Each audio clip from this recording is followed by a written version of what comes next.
start with Ryan Aber. Ryan? Yeah, Ted asked you a little bit about this after the game on Saturday, but that three-man front y'all used some Saturday. What was your impression going back and looking at the tape on it, the way that y'all adjusted to it as the game went on, and how big of a piece can that be for y'all moving forward? Well, every week is its own week, and that was what we decided to do last week from a game plan standpoint. And we got punched in the mouth the first series, but I was proud of how our guys responded, and then stopped them for 12 straight series. So I was proud of that. And at the same time, we've got to fix some things that the first series. But it's this, again, being proud of how our guys responded, because on the road, getting punched in the mouth and how they responded was critical. Ted, when you look at the tackles for loss, look at the sacks, leading the nation in one of those categories, how much is this just validation to these players when you look at all the buy-in all summer long and to see it prevail on the field? How much do you see that maybe extra jumping their step a little bit, knowing that what they're doing is working? Well, I think that, you look at this system over the last 10 years in college football, it has led the country in tackles for losses and sacks. But at the same time, it's about Team 128. It's about this year. And I think our guys have, with the level of buy-in, they're seeing some of the fruits of their labor pay off as far as that to create negative yardage plays, because that's such a big deal in football now. Yeah, Ted, second straight week you're playing a quarterback that the Sooners played against last year. You weren't here for those games, but very unusual situation. How much can you guys glean from, to even look at last year's Texas game or last year's Nebraska game, just to get a read on these quarterbacks at new places? Well, you watch everything, because it's different jersey, different team, different system, but same player. So you watch it all. We're scouring to the ends of the earth to try and get information, and watching the video, mannerism, things like that. But we have a lot of respect for him. Extremely mobile, throws a great deep ball. So we know we have our work cut out for us. They don't seem to have unleashed him much passing so far. Do you expect that to change, or what do you think? We expect everything, and we're going to prepare for everything. What we do know is that Kansas State is a very physical, disciplined, tough football team that plays for 60 minutes every week. So to prepare for a really good fight, and these guys, we got a lot of respect for them, and we're going to have to play very disciplined, very physical ourselves in order to have a chance to win.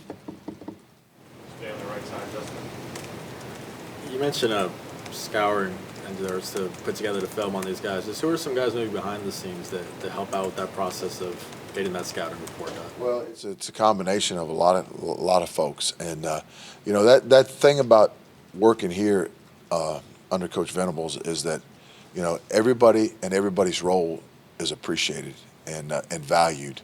So none of us are any more important than anybody else. So that's the environment, and that's the culture that he set. So from that standpoint, it's wonderful, and to be able to count on guys to try and stay a step ahead, if there is such a thing in college football, staying a step ahead. Yeah. Ted, against Nebraska, you got a lot of guys in early in that defense, and ran a lot of guys in. Kanak got in early in the second and played the rest of the game, it seemed like. Yeah. Talk about, that had to be a great thing for you, that you got so many young guys into the game and played so many guys in the game. Yeah, it is. Some guys, it's human nature. You wish it wasn't, but for a lot of people it is human nature. As far as the preparation, when guys think they're going to have a larger role than if they're not going to see the field. But at the same time, everything we do in practice matters. Every rep counts, and it also helps from a development standpoint. Is because you develop certainly by practice, but you develop by playing as well. And to run out there in front of that crowd for some guys that a large percentage of our roster had never played a road game. You know, so I mean, in that environment, so that was really beneficial, and provided we use it the right way, which I'm sure we will. But you know, from a preparation standpoint, and develop some depth where it's not, you know, 3 or 4 reps at the end of a game. That's critical, and the guys that work hard deserve that too. And we were fortunate that we would be able to do that, and at the same time to take some reps off of the, you know, the guys that start and play the most. What do you think of Kannick and Witter, how they played as that linebacker? For I think they, you know, Jaron was very productive, made some big plays for us, and you know, a lot of areas to improve on as well. And but that's all of us every day, and but he's very prideful and cares a lot and works his tail off as far as to prepare.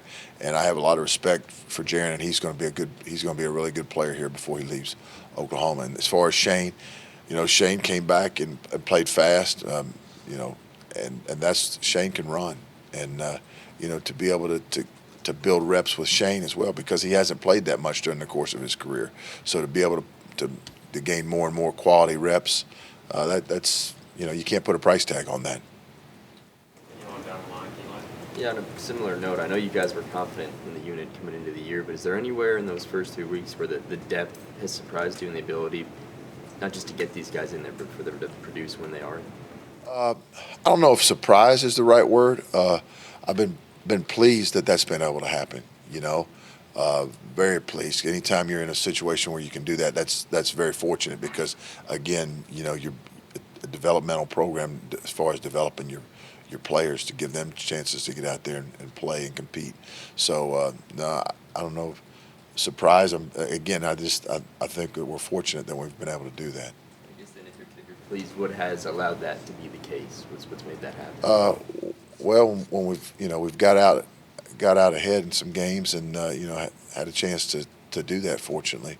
But at the same time, you've got to roll people, because this is a long season, and there are a lot of snaps. You know, so it's to be able to build that so that when somebody does get injured, not a matter of if, but when that does happen, that guy's not going out there for the first time wondering what he needs to do in order to be successful, that he's already experienced that and has a foundation, has a platform to be able to go do that. Ted, you guys have talked about complementary football, and and when you look at Saturday's game with the way the offense was able to score, you guys were able to get stops, for a lot of that game. Just how big was Saturday's game and kind of going towards complementary football the way you guys have taught? Well, it was huge. There were a lot of instances like the first drive of the second half, to go out and get a takeaway and then to come back and get our offense back on the field, and at the same time, complementing one another with the style that we play, and that's what the teams that win championships, that's what they do. But we're just trying to get through week 4 right now. Yeah, we're not going to get ahead of ourselves. Yeah, Kansas State's got a pretty electric rusher at Deuce Vaughn. Just what stands out about him, and how important will it be to keep him in check this weekend? You're talking about one of the nation's best running backs in Deuce Vaughn. Certainly in the run game, he's got great hips and feet and vision, and he's got a lot of patience too. Well, he'll stay back there and all of a sudden wait for somebody to get nosy and jump out of their gap, and then here he goes. And at the same time, he's a weapon, in the throwing game as well too. So they throw him the ball. They get him very creative in how they get him the ball. And again, we have a lot of respect for him, and he's one of the best backs in the nation, and we know it's a great challenge for our guys. Yeah, Ted, Key Lawrence had the strip and the interception late. He didn't start, but how do you feel like he responded to that situation, the environment just overall? And then how did that dovetail maybe into how your secondary played overall? Well, I was pleased with how Key played. He made some, like you said, some big plays for us, and played well. And that's a really competitive situation. And when you have competition at positions, that helps everybody. That's win-win. So moving forward to continue to evaluate that as we go, and make each other better. The secondary overall, I feel like I thought they played well. As far as the explosive pass plays, there were more than we'd like, but at the same time, I thought they played well, and thought, they made some plays on the balls. We missed some plays on the ball that we had opportunities to, but to go back and improve in that area. But I was pleased, yeah. When you self-scout, how much does that secondary play, their ability to cover, contribute to the TFLs and sacks? Rush and coverage work together.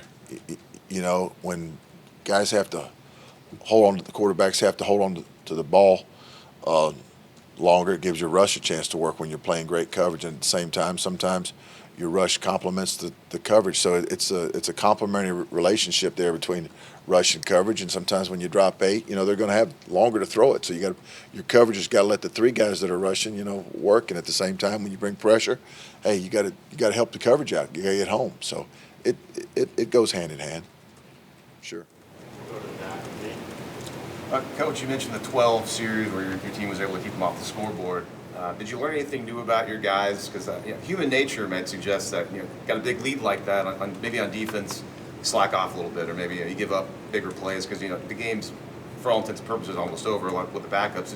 Did you maybe learn anything new about your guys that they were able to stay focused for that long throughout the entirety of the game? Well, again, I was proud that we got the punch in the mouth early and responded, and at the same time, to your point, our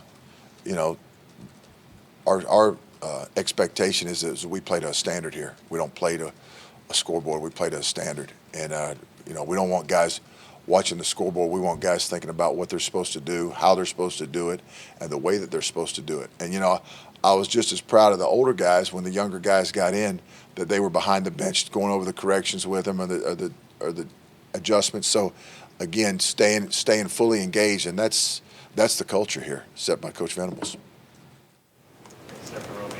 Ted, it seemed like Ethan and Jonah both had really good games for you over the weekend. How'd you feel about the way your ends played? I was pleased. I thought they both played well. I thought Reggie played well, at the same time. So that's a good thing. And you've just seen that group continue to get better and better and better, and need that trend to continue. Coach Javis has done a wonderful job with those guys, and those guys have bought into what they need to do to be successful. So it's been something that's good so far, and at the same time, like I said, it's all about getting better. Yeah. Anything else for Coach Jerry? Yeah. Ted, how do you think, we're now 3 games into 9-10 months into Brent being a head coach, how do you think he's done in terms of, what are the strengths you've seen in the way he's developing a program? He's a very, very strong leader that values everybody. He's able to articulate a very clear vision so that we can all try and establish that vision, the culture that he's created, from an accountability standpoint, from a discipline standpoint, from a toughness standpoint, and then the impact that he has in recruiting. I mean, so it's, he's involved in every phase of our program, and he's been an extremely strong leader, and it makes it good to come to work for a guy like that every day. That also really cares about the development, not just what happens on the field, but cares about our guys, what kind of men they become. And it's not that way everywhere, but it sure is here. Okay. Last one, James. Chad, Kansas State seems to me to be a team that develops plays, quarterback run game, which is always so hard for defenses to stop. Yeah, because are they still doing that? You got to commit numbers to it, and then when you commit numbers to try and stop one thing, well, every defense and every call has a strength, and every defensive call has a stress point. So to manipulate and move that stress point so that we don't become predictable for them as well. Thanks, Sure. Coach. All right.